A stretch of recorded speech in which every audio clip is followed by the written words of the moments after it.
Hi, everybody, and welcome. My name is Suma Chan, and I'm a member of the Public Education Committee for ADAA, that's the Anxiety and Depression Association of America. Welcome to our webinar on Overcoming Social Anxiety, Cognitive Behavioral Therapy to Build Self-Confidence and Lessen Self-Consciousness. And our presenter is Larry Cohen. Before we start, I'd like to say a little about ADAA, the Anxiety and Depression Association of America. ADAA is the leading nonprofit organization in the field of anxiety and depression. Our mission is to improve diagnosis and promote the prevention, treatment, and cure of anxiety, depression, and stress-related disorders through education, like this webinar, practice, and research. We work to end stigma and to get the word out that these conditions are real, they're serious, and treatable. I want to invite you to visit the ADAA website. It's an excellent resource. That's adaa.org. You'll find a great list of treatment providers, as well as a free peer-to-peer online support group. And you can support ADAA by making a charitable donation on the website. Okay, so let's get started. I'm really happy to introduce our presenter. Larry Cohen is the co-founder and chair of the National Social Anxiety Center, which has 9 regional clinics around the country. He has been director of the Social Anxiety Health Clinic in Washington, D.C. since 1990, where he has provided cognitive behavioral therapy for more than 1,000 persons with social anxiety. He is certified as a diplomate in cognitive therapy by the Academy of Cognitive Therapy. So now let me turn it over to Mr. Cohen. Thank you, Suma. I'd like to start out by describing what is meant by social anxiety and then how it differs from social anxiety disorder. Social anxiety is basically the fear of judgment or things that relate to judgment, such as being evaluated or scrutinized while you're doing something, or criticized or rejected, or the fear of being embarrassed or even shamed in front of others. That's what's meant by social anxiety. And if you think about it, who doesn't experience that? I would venture to guess everybody has experienced moments of social anxiety. In fact, I would call it normal and, at least in some ways, helpful. If there were no social anxiety at all, we would not be humble, we would be selfish, we wouldn't take other people's needs and feelings into account, and arguably society couldn't function if every individual only cared about themselves and their own feelings. So social anxiety in its place serves a helpful function, and it's necessary. You know, Larry, it makes a lot of sense when you say that social anxiety can be normal and even helpful. But as you know, in the case of individuals who have social anxiety, they tend to have difficulty in demarcating as to what is normal social anxiety. Individuals with social anxiety tend to be very self-critical, as you'll be explaining later, and also very vigilant for anxiety. And I've had some of my clients being pretty hard on themselves when they experience even some anxiety in social situations, especially as they're making progress. You know, they tend to think they should not experience any anxiety at all, and if they're experiencing anxiety in some situations, it's not okay. So if you could give some examples of what could be considered normal social anxiety, I think that would be pretty helpful. Well, that's a very good question, and I certainly experience the same thing. Some people have the unrealistic and I would say undesirable goal of eliminating all feelings of social anxiety. What we want to do is not let our feelings of social anxiety get in the way of being able to do what we want to do or make us suffer a great deal as we're doing that. That's what's meant by social anxiety disorder. So social anxiety as a momentary feeling is perfectly normal. For example, to go to a party or some other social activity where you don't know everyone and you feel some nervousness about talking to new people because after all you don't know if they're going to like you. Well, a little bit of nervousness is perfectly normal. It makes us a little sensitive to the situation and to the people around us. But if that nervousness is so great, or our avoidance because of the nervousness is so great that it leads us to not be able to talk to new people, or to have a great deal of difficulty talking to new people, that would be an example of when normal social anxiety becomes problematic social anxiety. And if we have an ongoing pattern where the fear of judgment inhibits our life in some way, then that's called social anxiety disorder.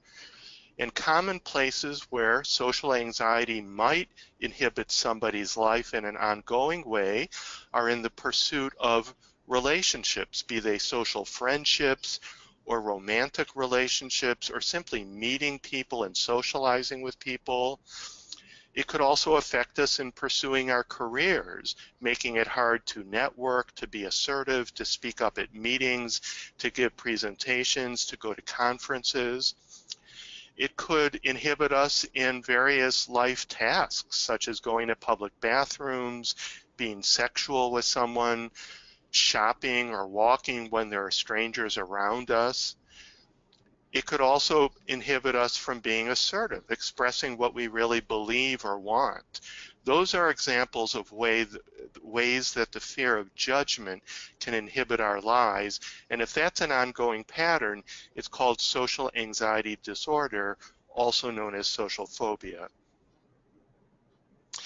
Now, there's an interesting formula, if you will, of why our anxiety in some situations does not exist, or is only mild, or is moderate, or is very severe.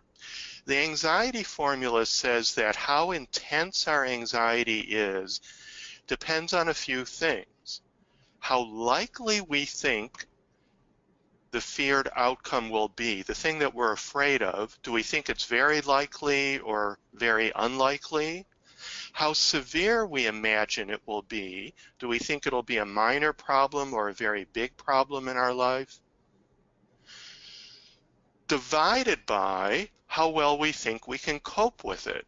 In other words, even if we think that a problem, such as getting rejected or embarrassed or criticized, is very likely and very severe, would have really terrible consequences, our anxiety won't be very high if we think that we can cope with it well. On the other hand, even if we think that something we're afraid of, such as rejection or judgment or embarrassment, is very unlikely, if we think we can't cope with it regardless, then our anxiety is likely to be very high. So when we work toward overcoming social anxiety disorder, we're working using this conceptual formula. In other words, we're working to help people learn that they can cope with their fears much better than they realize, and we'll talk about ways to do that a little bit later in this webinar, and also to see that our fears are much less likely and much less severe than we typically think. So that's something that we work on in cognitive behavioral therapy, called CBT.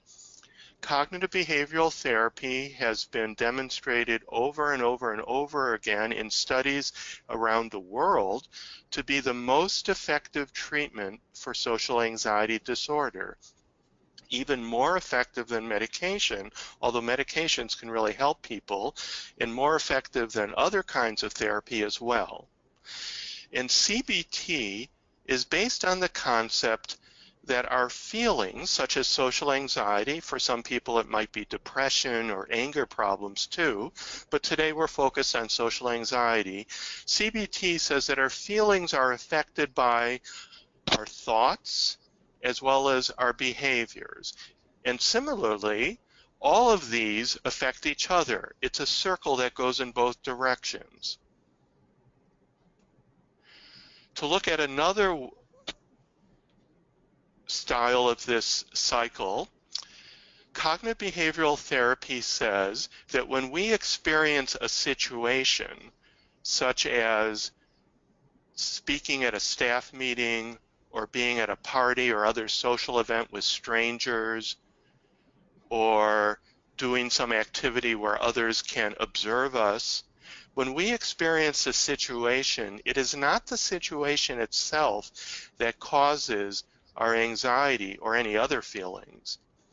And we know this for sure because two different people can experience exactly the same situation, be at the same party, for example, or at the same staff meeting, and have very different feelings in reaction to the situation. One person might be feeling quite excited about the party, and another person might be feeling terribly anxious about the party. Someone else might be feeling very bored at the party.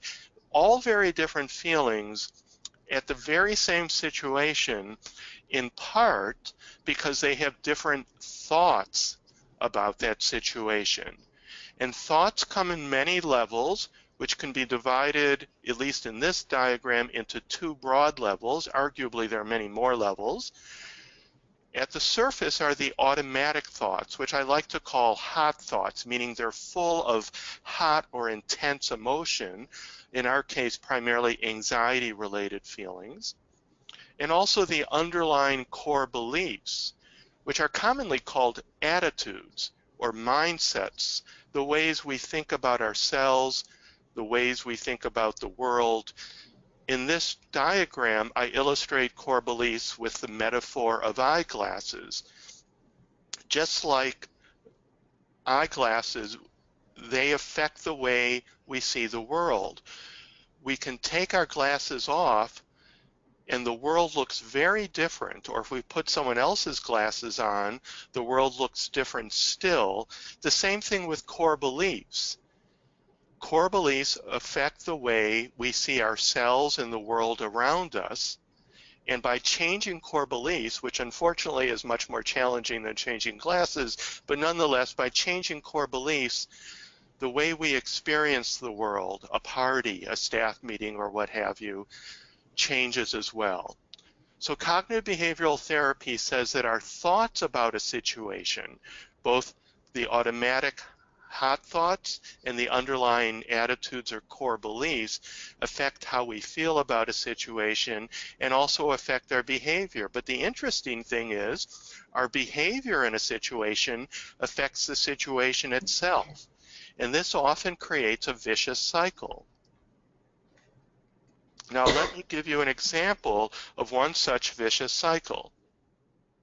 Imagine that you are going to a party in which you only know one or two people, and those people you know are pretty extroverted, and so you're happy to talk to them. They're going to want to talk to lots of other people as well who are strangers to you, so you can't stay by their side all the time.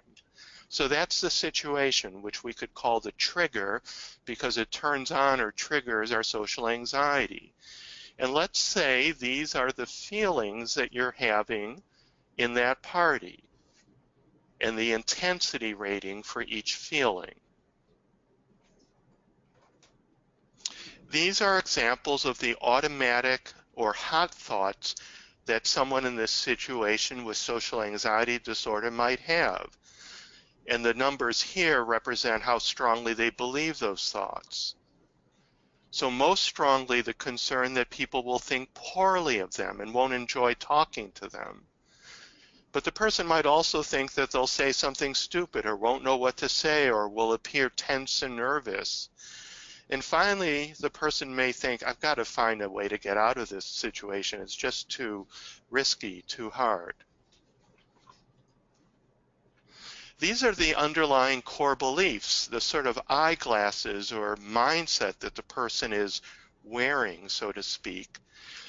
Typically, core beliefs are not explicitly on our mind, although they might be, but they're sort of in the back of our mind. And in this person's case, the core beliefs might be, I'm socially inept. I'm bad at meeting people and making small talk. And if people see the anxiety or other flaws that I engage in when making conversation, they'll have a bad impression of me and won't like me. So some core beliefs, like the first two, are absolute beliefs, usually about ourselves, sometimes about other people.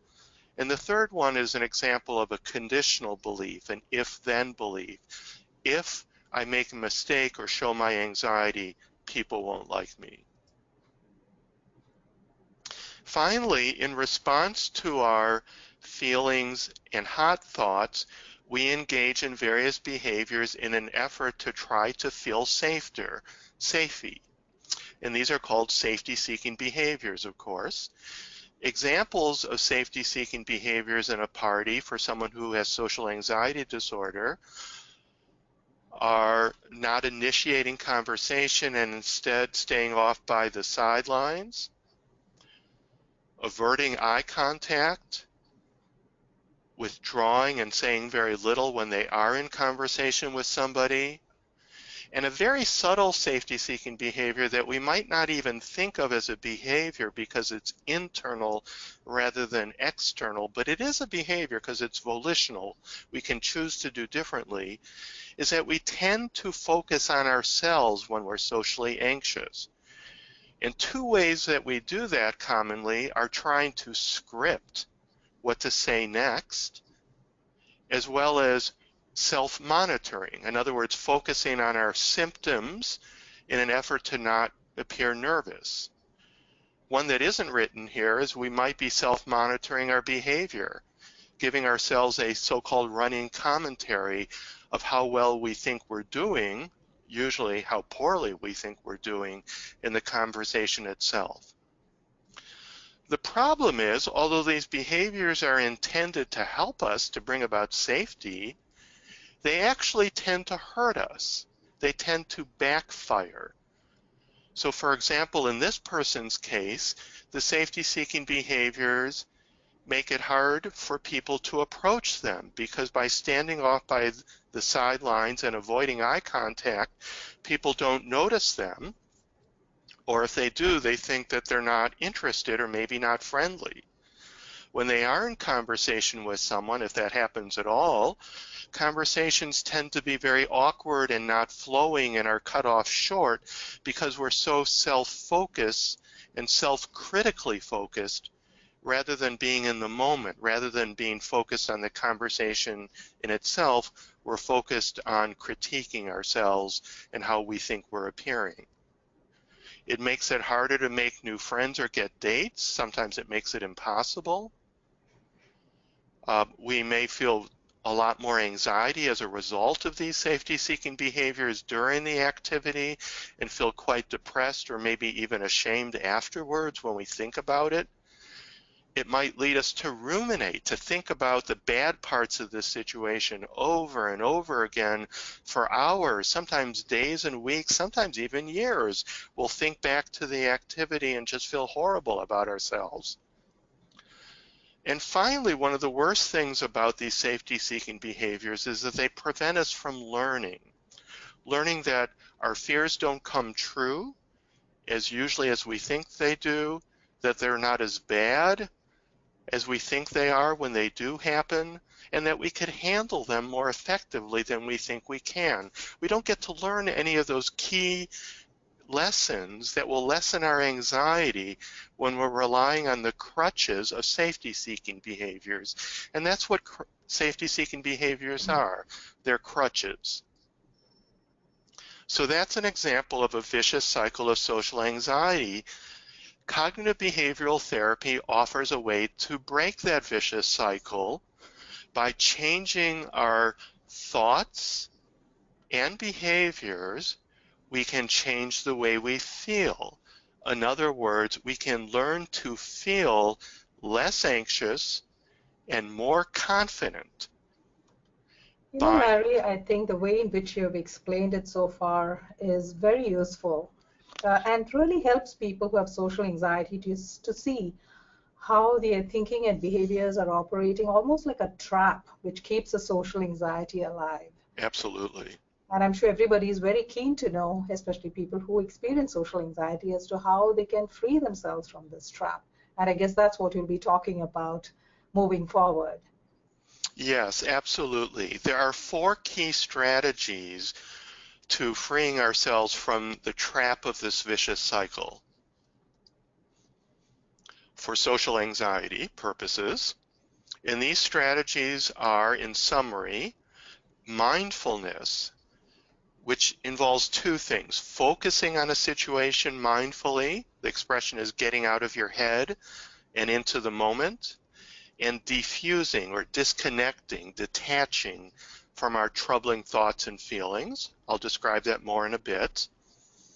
Cognitive restructuring, which is learning how to make our thoughts and underlying beliefs more realistic, more helpful, and more compassionate to ourselves and to others. But for social anxiety, that mainly means more compassionate to ourselves, because socially anxious people are usually already quite compassionate toward others. Assertiveness is learning a way to stand up for yourselves when our fears come true, because although usually our socially anxious fears don't come true, sometimes they do, and feeling confident that in the event that something bad happens, I can handle it, will help us lessen our social anxiety as well. And finally, perhaps most importantly, because it's where everything else comes together, is doing experiments, behavioral experiments, which some people call exposures, which is when we put ourselves in anxiety-provoking situations, one small step at a time, not all at once, not the hardest ones at first. And while we're doing that, we've used cognitive restructuring to prepare for that. We use mindful focus and thought diffusion during, and as necessary, we assert ourselves if anything goes wrong. So I'm going to talk about each of these four strategies and skills. The first one is mindfulness. The general definition of mindfulness is paying attention to something in the present moment with an attitude of taking interest rather than judging. Notice you don't see the word meditation. I want to point this out. It's my impression nowadays that most people think mindfulness means meditation. This is kind of a pet peeve of mine. I'm all for meditation, but research shows that for social anxiety purposes, meditation is not particularly helpful. It's helpful for many other things, but not so much for social anxiety, at least for most people. But mindfulness is crucial for overcoming social anxiety.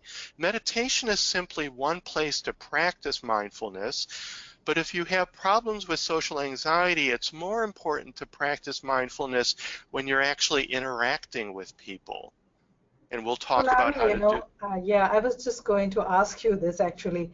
You know, when I've introduced this concept of mindfulness, like you have noted, people tend to think in terms of it means meditation, and I've faced this kind of skepticism as to how can it help me when I'm actually in an anxiety-provoking social situation. So I don't know if you're going to do it a little later probably, but if you could elaborate on how exactly mindfulness could help with social anxiety when they're in an anxiety-provoking situation, I think that would be very helpful. That's right. The key thing with mindfulness in a socially anxious situation is learning to pay attention to the conversation and the person, perhaps an activity as well, that you're engaged in. In meditation, we're paying attention to our breath, to our body, maybe to our thoughts or images. That's not particularly useful when we're socially anxious. When we're socially anxious at a party or a staff meeting, mindfulness means, which you see at the bottom of this slide, paying attention with an attitude of taking interest rather than judging to the people, the conversation, or the activity that we're experiencing in the moment. An example I like to give is if you're out with a friend at a coffee shop or a restaurant on a day that's beautiful, and you're on the sidewalk cafe, well, there's all sorts of noise around you. There may be the noise of other patrons at nearby tables, the clanking of dishes, the cars driving by, honking, an occasional siren. There's all sorts of noise.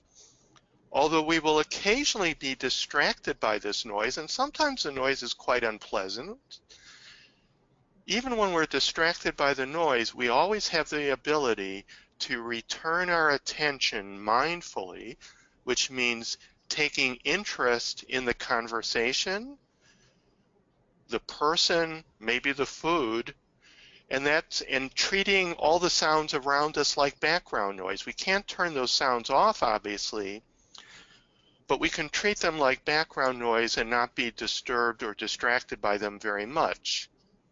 Well, we can learn to do that with our own thoughts and feelings. Mindfulness for social anxiety purposes means learning to treat our thoughts and feelings like background noise, something we're aware of but not focusing on, while we return our attention to the present moment. Now, part of mindfulness, which I've just explained, is the concept of thought diffusion. The word diffusion means disconnecting from our thoughts. We're aware of them, but we're not engaging them.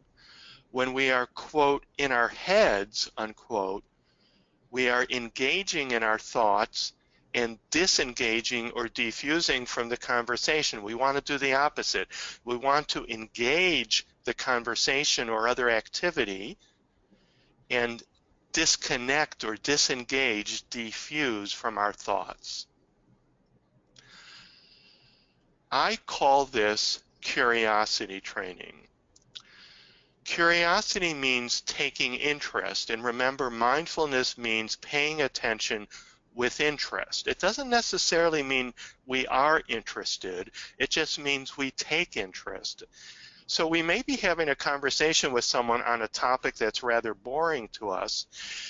Even then, we can take interest in the topic and the person, at least for a while, by asking curious questions, by making comments in reaction to what they're saying. Another way of practicing mindfulness, in addition to curiosity training, is a recording called the attention training technique that is put out by a very important anxiety specialist in England named Adrian Wells. And the website, in order to purchase that, it's not very expensive, is listed in the fine print at the bottom of this slide. And it's a 10-minute recording of a cacophony, a mixture of various sounds that you listen to and practice paying attention to one sound at a time, even though there are many other sounds going on at the same time. And the purpose of this training is to help us to do the same thing when we're engaging in social activity. We have the sound of all these thoughts going on in our head, but by practicing attention training and curiosity training, we are learning to pay attention to the conversation rather than to our thoughts. Finally, there's a handout also listed in the fine print at the bottom of this slide of various other thought diffusion strategies that you can practice on your own that I'm not going to get into now. There's a lot of handouts that I'm giving you today, which are worksheets as well as instruction sheets that I give to clients that you're welcome to look at and use as you wish. Yeah, I just want to add, if you look below your video, that's where you'll find the materials. There is a download button next to it, which if you click on, you can download all the handouts. Thank you. So we reviewed the first skill, which is mindfulness combined with thought diffusion.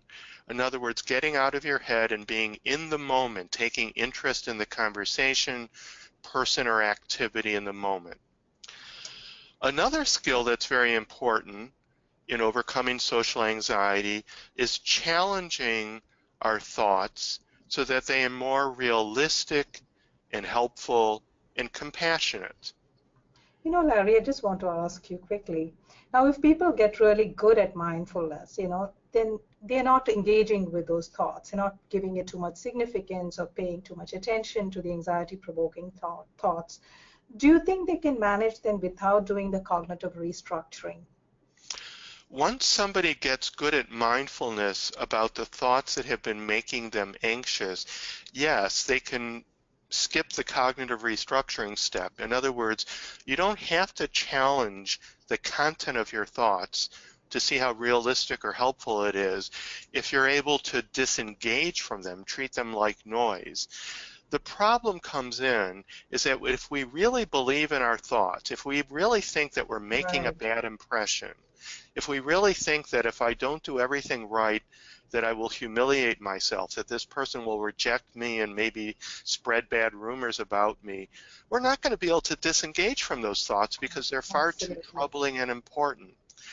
So cognitive restructuring is aimed at sort of bringing our thoughts down to size so that they're more realistic and less troublesome, which makes it much easier to then disengage from them mindfully, to treat them like background noise.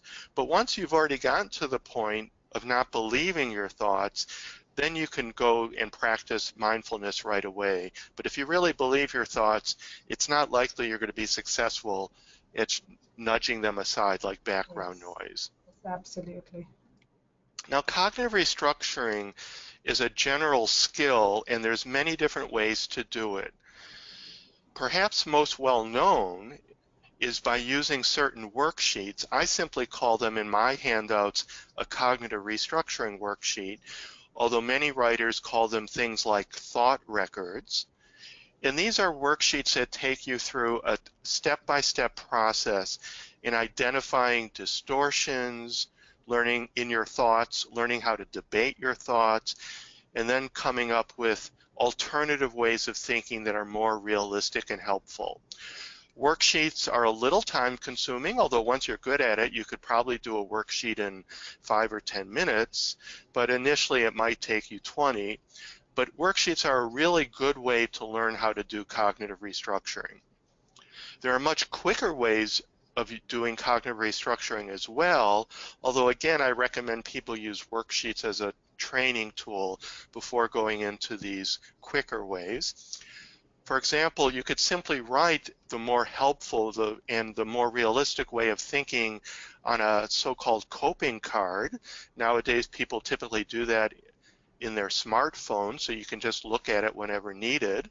Or you might even make an audio recording on your phone of yourself reciting the coping message, the more realistic and helpful thought, so that you can listen to your voice. You listen to yourself say this as needed. Or we can simply talk to ourselves when we have a little privacy in a way that a good friend or a loving parent might do, using coping messages such as the ones we might also write on a card or in our phone. Nowadays, there's lots of apps that teach us how to do cognitive restructuring right on our phone, and I list a few of those apps, but there are many in the fine print below. If you are seeing a cognitive behavioral therapist, one of the most powerful, albeit time-consuming, ways of doing cognitive restructuring is conducting a role play with your therapist. I suppose you can do this with certain friends as well if you explain to them the process, in which you are playing yourself adopting the healthy attitude, and the therapist, or perhaps your friend, is playing your negative thoughts, and then you're having a little argument in which you are learning how to challenge your negative thoughts and feel stronger about your healthy, more realistic and helpful way of thinking. You can even do this in a two-chair role play where you are playing both parts going back and forth, although usually you would need a therapist to help guide you in this. If you don't have a therapist, or perhaps are more visual, you might enjoy using imagery as a way to practice cognitive restructuring.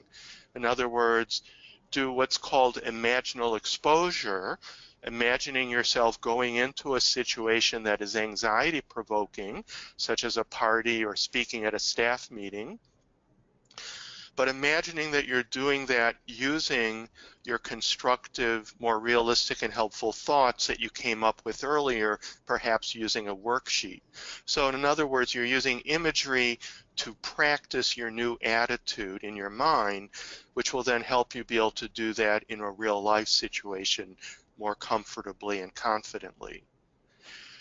A tool that I really like is what I call the Pride and Gratitude log, It's more commonly just called a gratitude log or gratitude journal, where you're writing down positive things that you experience every day. That's a good tool for overcoming depression. I add pride, in other words, not just being grateful that the weather is good, for example, but feeling good about yourself, that you were able to have this conversation with somebody, that you were able to assert yourself with someone, that you went to an activity despite the anxiety you had about it in anticipation. So keeping a log of the things about yourself that you feel good about is a good way of changing your way of thinking, which is cognitive restructuring. Another way of doing it is keeping an evidence log of our healthy new core beliefs versus our unhealthy old core beliefs, which we'll talk more about later, but it's a way of improving our self-esteem, learning how to feel better about ourselves at a deeper level as well. And finally, all of this can be done, and most powerfully is done, when we apply cognitive restructuring to actual experiments. In other words, we test out our negative thoughts versus our more realistic and helpful thoughts in a real-life experiment, which we'll talk about later as well. And there's all sorts of handouts mentioned at the bottom of this slide in which you can practice any of these things that are listed above. Now I want to give you some examples of cognitive restructuring that apply to social anxiety. So imagine somebody has the hot thought, like we talked about earlier, of not knowing what to say when talking to a new person, or that they fear that they might say something stupid.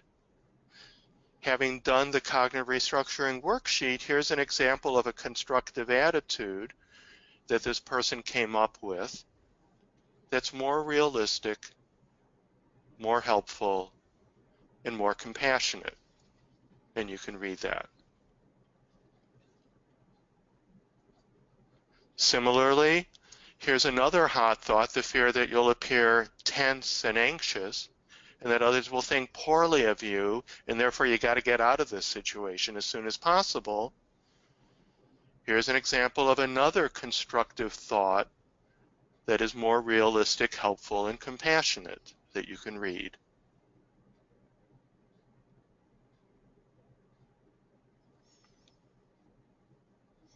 Now I want to say there's no one right answer.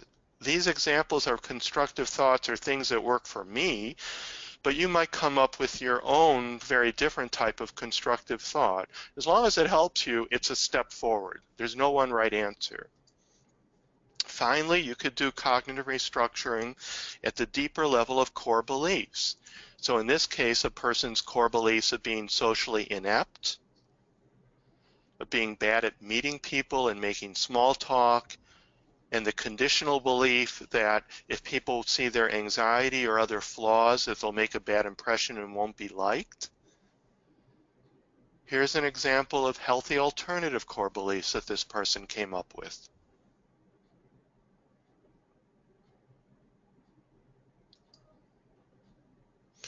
In doing cognitive restructuring, I want to mention there are two ways of challenging hot thoughts. One is by identifying distortions in the hot thoughts, and there's a handout that describes these in more detail, but here's a list of some common distortions. A few of the more famous ones are the first one, all or nothing, also called black and white or perfectionistic thinking. This idea that either I handle the conversation perfectly well or it's a disaster. Overgeneralizing the idea that if something went bad one time, it will always go badly for me. Mind reading, the idea that just because I'm thinking badly of myself, it must mean that someone else is thinking badly of me too. Catastrophizing, which is sort of making a mountain out of a molehill, this idea that a small problem is a horrible and embarrassing catastrophe. And personalizing, taking something personally, assuming that somebody maybe who's awkward in making conversation with us or laughs more than we expect to in making conversation with us is doing that because they think badly of us, where it could be that they're socially anxious. Social anxiety is highly common. Or it may be that you know, that they're thinking about something else going on in their mind, or they laugh when they feel positively towards someone. So identifying distortions in our thoughts are one way to weaken our hot thoughts. Another way is to learn how to debate our thoughts by asking them very challenging questions and then figuring out what the answers are. Two of the challenging questions that I like the best, and here's a list of several, and in the handouts you'll see even more. The first challenging question, perhaps is the most commonly helpful one, is what's the evidence? This is kind of the scientific method. Think of your hot thought as a hypothesis. What's the evidence that supports my hot thought, but what's the evidence against it? Do I always make a bad impression? When I make a bad impression, do sometimes people like me anyways? Do I sometimes make a positive impression? So asking ourselves to review all the relevant evidence often weakens our hot thoughts. Another one I like is the third one. What's the worst that can happen, which is usually what we're thinking about? What's the best that could happen, and what's the most likely thing to happen? So in this case, the worst might be that I humiliate myself and this person will never want to talk to me for the rest of their life. The best that might happen is this person might want to become friends with me because they end up liking me and the conversation with me is enjoyable to them. And maybe the most likely thing that will happen is that we'll have a pretty decent conversation that both of us will enjoy at least a little bit. So learning how to ask challenging questions of our hot thoughts is a way of helping ourselves debate our own thoughts so they become less strong. You know, Larry, from what you've said so far, it's become very clear that cognitive restructuring is extremely helpful and it's an important skill to develop. So what advice would you give a person with social anxiety as to how they can work on developing this skill so that it becomes sort of like second nature almost, and it operates when they're facing socially anxious situations? What advice would you give? I would say the key thing is practice, and that's true of any skill, and this is the same advice I would give for the skill of mindfulness as well as cognitive restructuring. Don't wait until you're anxious to practice. That's certainly better than nothing, but practice every day. So learning how to do a worksheet every day, and then once you get the hang of that, learning how to do cognitive restructuring more briefly, perhaps using an app or through self-talk every day, will help you do it much more effectively. And the good news is, once you've done it several times, you'll notice that you have very similar hot thoughts over and over and over again. And so although cognitive restructuring might take 20 minutes the first time or two, after you get the hang of it, it might take 3 or 4 minutes or sometimes 30 seconds because you already have challenged that hot thought and you're just really reminding yourself of that. Similarly, it's ideal to practice mindfulness every day, curiosity training whenever you're interacting with people. The third of the 4 key skills is learning how to be more assertive. I like to call it head held high assertions because it's being assertive in a way in which we have a sense of dignity. We're not being defensive, we're not being aggressive, we're just holding our heads high, so to speak, and standing up for ourselves. And the reason why this... Sorry to interrupt, but I just wanted to bring up something else, which I think it would be good if you elaborated on. The idea of being assertive can be pretty scary for people with social anxiety because they're taking it up, up a couple of notches. It's not just about being comfortable interacting with people. It is something more. It's about standing up and, speaking up for themselves. So they tend to have, many of my clients, and I'm sure you've had this experience too, they have a lot of fears and worries about being assertive. Like recently, one of my clients was telling me that she's worried that she will make the situation worse or the person can turn against her, which is something she just does not want happening.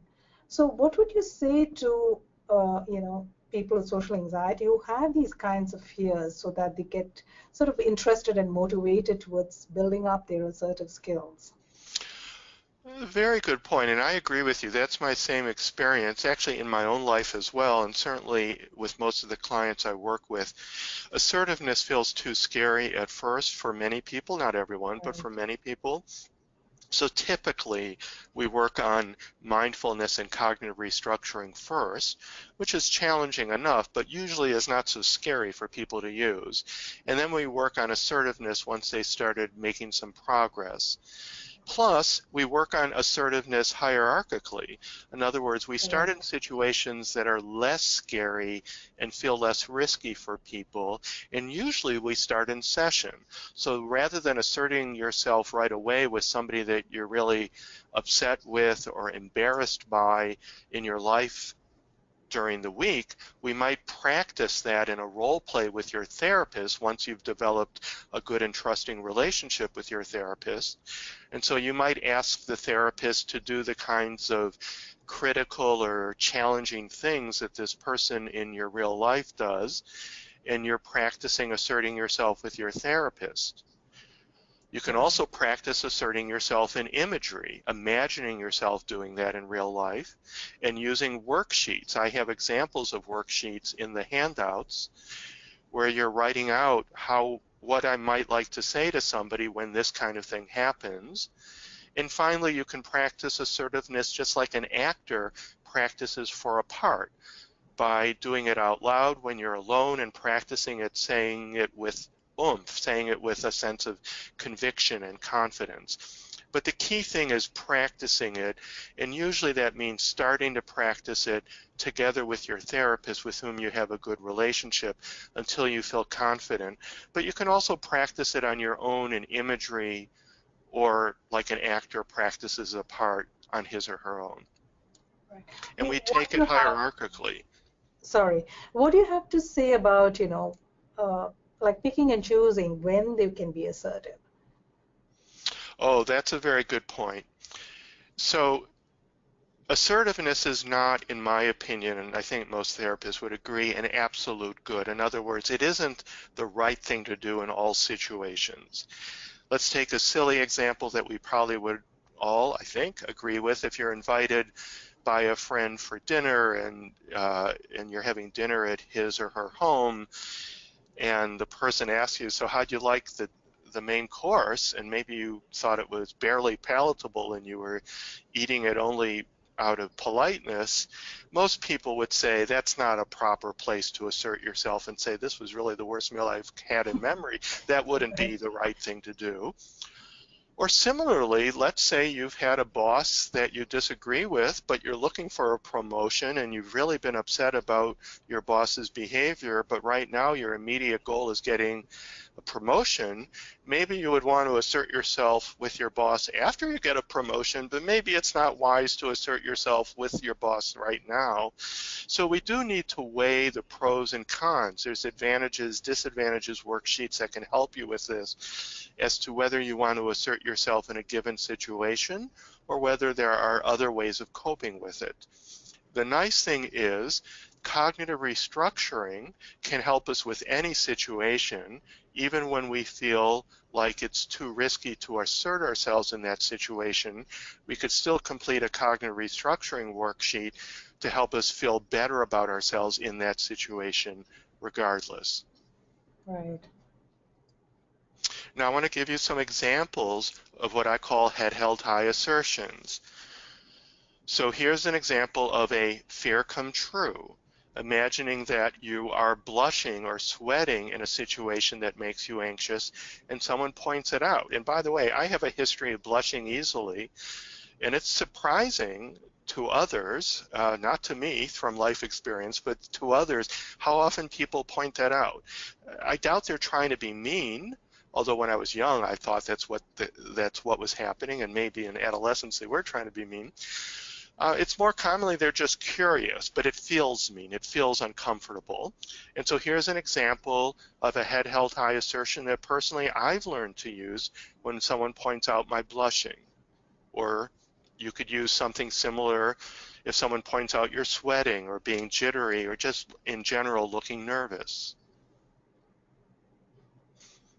And notice, after asserting yourself, I would then continue the conversation, which would help me learn that this was just a minor, uncomfortable blip, and we could have a perfectly normal conversation thereafter.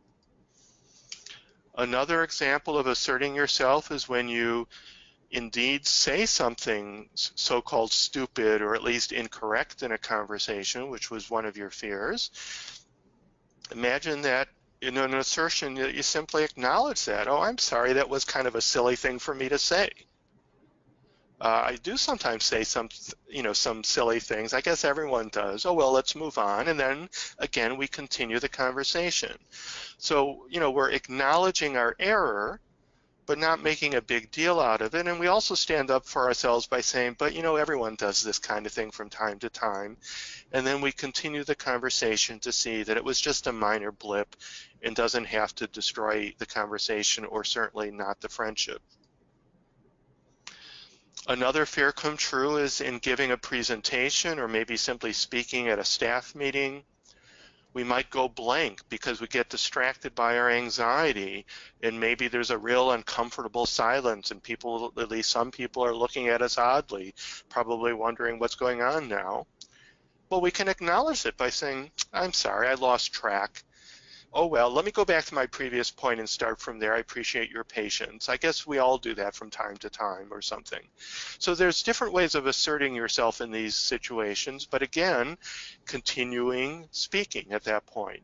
And that way we learn that our fears are just minor blips and not disasters. The fourth skill or strategy in overcoming social anxiety is where the other three come together. Mindfulness, cognitive restructuring, and assertion all come together in doing experiments. Many therapists call these experiments exposures, and they're the same thing. I prefer the word experiment because the word experiment connotes a learning experience. We experiment with something new. It could be just experimenting with buying a new product to see if we like it. That's an example of a simple, ordinary experiment. It has nothing to do with social anxiety, but we could also experiment with initiating conversations at a social activity, of speaking longer than we normally do, of speaking more about ourselves than we normally do. Experiment with being mindfully focused on the conversation rather than critically focused on our performance or how we think we're coming across. All of these are ways of experimenting with a different way of approaching something to see what we can learn. And I'd like to tell clients, and I fully believe this, that although not all experiments go as well as we would like them to, frankly, most of them go better than we expect, but honestly, they don't all go as well as we would like them to. All experiments, without exception, are good learning experiences. So when we do an experiment, we're choosing some sort of anxiety-provoking situation to engage in. And just like with assertion, we do it hierarchically, meaning starting with ones that aren't so scary and not going to scarier ones until we feel more confident with the less scary ones. And we change our safety-seeking behaviors around into constructive goals. So rather than avoiding eye contact, we make eye contact. Rather than withdrawing and staying off by the sidelines, we might say hello to new people. Rather than focusing on our thoughts and feelings, we focus on the conversation and the other person. And it's a way of working on our personal goals, which might be making friends or dating or being assertive as a goal or advancing our career. It's also a way of building self-confidence.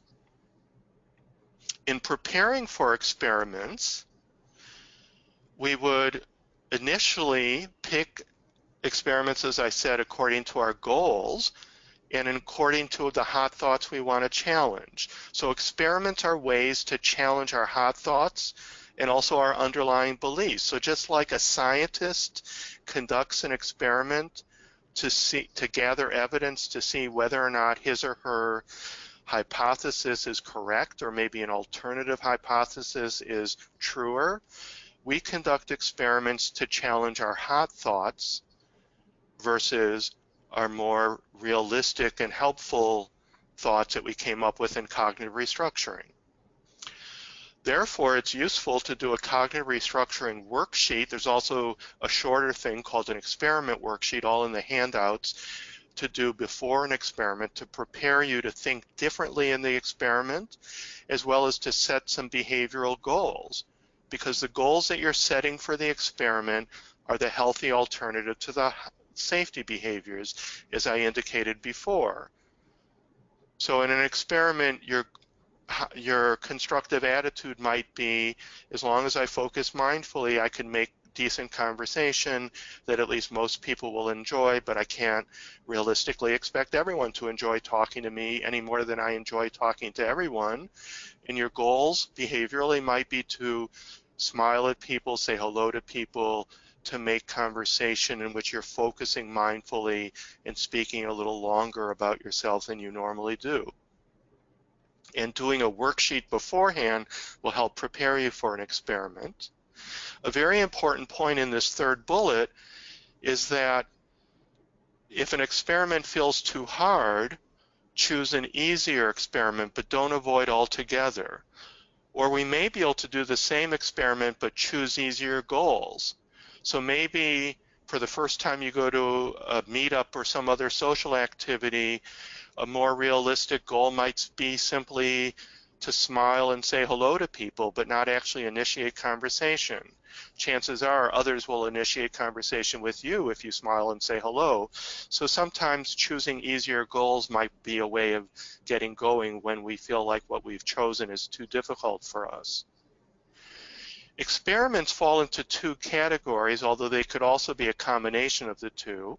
Straightforward experiments, where we choose goals that are healthy alternatives to our safety-seeking behaviors, as I gave examples of and will in the next slide. Paradoxical experiments are where we actually choose to make our fear the goal. We seek out our fear as a way of learning that it's not so bad. It may rarely happen, and when it does, we can handle it. And mixed experiments are where we do both. So for example, a straightforward experiment might be making a conversation with a new person at a social event. A paradoxical experiment might be making a mistake in that conversation on purpose. And a mixed experiment is doing both, having a straightforward conversation with somebody in which we occasionally make a mistake on purpose as a way of seeing that it's no big deal, that nothing terrible happens as a result. And here are examples of straightforward goals. I've already mentioned other examples, but I'll give you a moment to look this list over.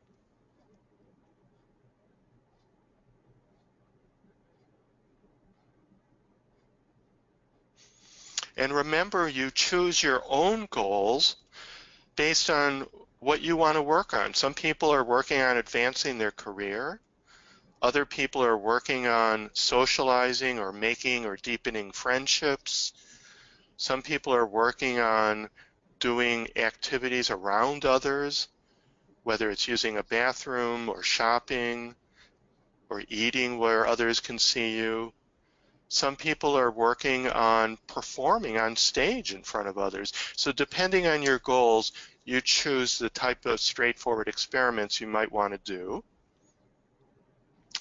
These are examples of paradoxical goals, and before all of you get scared and turn off the webinar, I want to emphasize that we usually start with straightforward goals first because they're challenging enough. Paradoxical goals feel scarier. They feel scarier at first, although I've got to say once you get into them, they're rather entertaining. They start feeling very liberating and funny. So what once made you very anxious will soon make you laugh, which is enormously liberating. But at first it just feels too scary, and that's fine. Plus, often we'll do the paradoxical experiments together with a therapist in session, where the therapist starts out first before you do the same thing with a stranger. So for example, I had a client who's anxious about blushing, and a common example of a paradoxical experiment is to make yourself blush on purpose, usually by exerting yourself or maybe taking vitamin B, which often causes blushing safely. And I went with a client to a store, and we would just chat with people about products, but in the middle of the conversations, we would say things like, oh, I'm sorry, don't mind my blushing. It's just one of my quirks. So we would point out our blushing and found that almost everyone reacted positively. Some people blushed themselves, which made us feel a little badly for them. And only one person was critical, and we thought, well, obviously that one person stood out, so that means it's something about them, not us. So these are examples of paradoxical experiments that you might do together with your therapist or on your own. After the experiment, we want to learn how to learn from the experiment we just did rather than ruminate, rather than beat ourselves up for hours or even weeks or years about something that didn't go perfectly. There are certain worksheets in your handouts that will help you learn things from the experiments. And one of these skills I like to call being a good parent or friend to yourself. Just like a good parent would, you would learn how to affirm the positive things that you did, as opposed to a verbally abusive parent who might say, that wasn't good enough, I'm ashamed of you, you disappoint me. A good parent would say, I'm proud of you, you took a step forward, I can't wait to tell your father or mother what you did. We want to learn how to pat ourselves on our back for the positive things we did rather than jump to the negative. And then when there was negative, we don't want to ignore it, but instead of criticizing ourselves or putting ourselves down, we want to learn how to turn the negative into a positive learning experience. In other words, identify what I can learn from this experiment and what I might want to do differently or maybe the same next time. So for example, I might pat myself on the back for starting conversations with 2 people and saying hello to several others. And instead of criticizing myself, I might say, I want to learn how to be more mindfully focused during the conversation and to speak more about myself during the conversation than I did this last time, because that might help the conversation flow more. And by doing this be a good parent or friend to yourself strategy, we're learning how to change rumination into a healthy learning experience that builds self-confidence. Lastly, I want to take you back to the original example where I outlined a vicious cycle of social anxiety disorder at a party with strangers and show how using these 4 skills, these 4 strategies, can turn things around into a virtuous cycle. So imagine that the person filled out a cognitive restructuring worksheet before going to the party and identified a more realistic and helpful way to think about herself in going to the party, and also identified constructive behavioral goals to engage in. And she put that on her phone and reviewed that on her phone on the way to the party. She also did a little imaginal exposure, imagery of imagining herself at the party while using these behavioral goals and constructive ways of thinking. At the party, she did the best she could, not perfectly, but probably 60% well, more or less, at working on her goals, saying hello to people, smiling at people, initiating conversation, and trying to be mainly mindfully focused with curiosity on the conversation and the people and not on her criticizing herself. And then after the party, she completed an experiment worksheet in which she identified what she can learn, which was that most conversations went well. She didn't need to use her head held high assertion because nothing went badly. And there was occasional awkwardness, but it was momentary and it didn't seem to have any negative impact on the conversation at all. All of this is an example of how we can practice using these 4 strategies and skills in learning how to overcome our social anxiety. And you are welcome to use all the handouts and instruction sheets that I'm giving you with this workshop for your own work. Before you go, I have one last question about how a person who wants to help himself can go about applying what you have talked about. Where would they start? where would they go next? Can you give briefly something like a step-by-step guideline? Sure. There's various ways. First of all, you can review the handouts and instruction sheets I gave you, as well as some of the resources that are mentioned on the web in the fine print on a few of these slides. And you may, if you're very much a self-starter, you can use these own materials on your own and make a good deal of progress. There's also some very good self-help books for CBT for social anxiety. I'll mention a couple. The Shyness and Social Anxiety Workbook by Martin Antony. Also Managing Social Anxiety. There's a book for therapists, but this would be the Workbook by Deborah Hope and Richard Heimberg. And if you know a teen, or maybe you are a teen with social anxiety, there's a great book called The Shyness and Social Anxiety Workbook for Teens by Jennifer Shannon. And these books go over most of the skills and strategies that I discussed. Finally, if you're able to afford it, I recommend finding a cognitive behavioral therapist who has experience with social anxiety by looking at the Find a Therapist link in the ADAA website, and working together with a CBT therapist will help you make even more progress. All right. Thank you so much, Mr. Cohen, for your presentation. Thank you, everybody, for participating in this webinar, and do feel free to email your questions to webinars@adaa.org. Do write social anxiety in the subject line. So bye for now, and we'll see you next time.